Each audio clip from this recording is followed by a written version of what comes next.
A24 has been on a serious run this year. When it comes to movies like Backroom and the drama, they have been dropping hit after hit.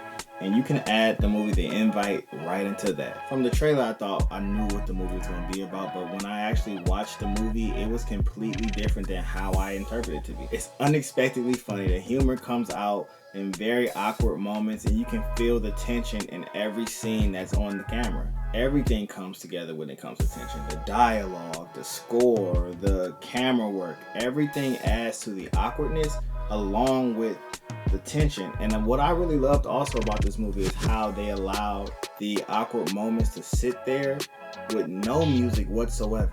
Very quiet, and then it knows how to intentionally bring up that score to get everybody wondering, wow, something is about to happen. The score will come well before anything happened, but you knew something was about to happen. From Olivia Wilde's movie Booksmart, which I believe is just a comedy, and her other movie Don't Worry Darling, which is more visual, The Invite is a combination of both movies. You get the comedy and you get the visual love that Olivia Wilde likes to present in her movies.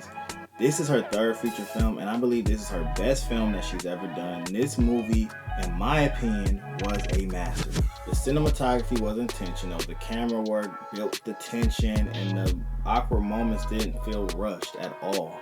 The Invite is a psychological thriller that focuses more on tension and atmosphere than big action moments. The movie puts you in an uncomfortable situation and slowly lets the pressure build. You can tell from the performances, Seth Rogen has a awkward but reliable performance. When it comes to Edward Norton, he's charismatic but also very unpredictable. Penelope Cruz changes the energy every time she showed up on the screen, and Olivia Wilde's performance was a masterpiece.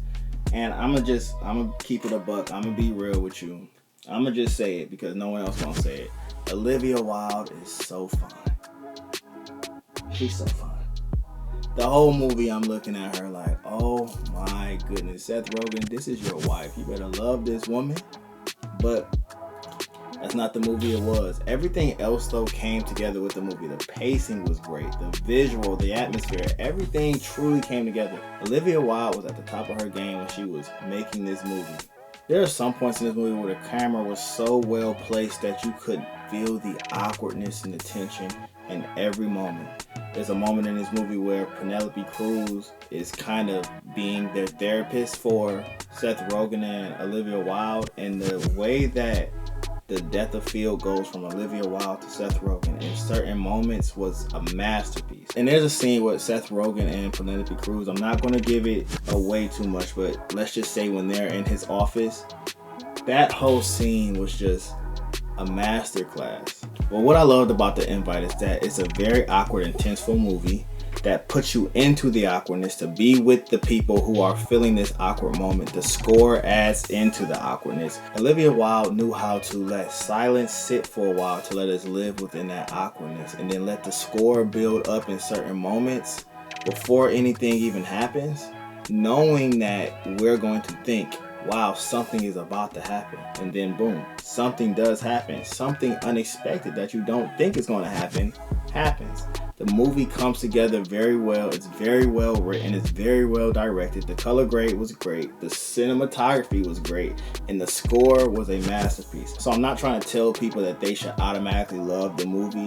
Everyone's going to come up with their own opinion of the movie from what they truly think. But I'm just a guy who loves movies and enjoys talking about movies. I'm a filmmaker at heart. I have been making films since I was a kid, and I love cinematography. So if you've seen the movie, leave a comment. Tell me what you think about it. And if you want more movie reviews from a filmmaker's perspective, please make sure to like, subscribe, and hit that notification bell. I'll see you on the next one.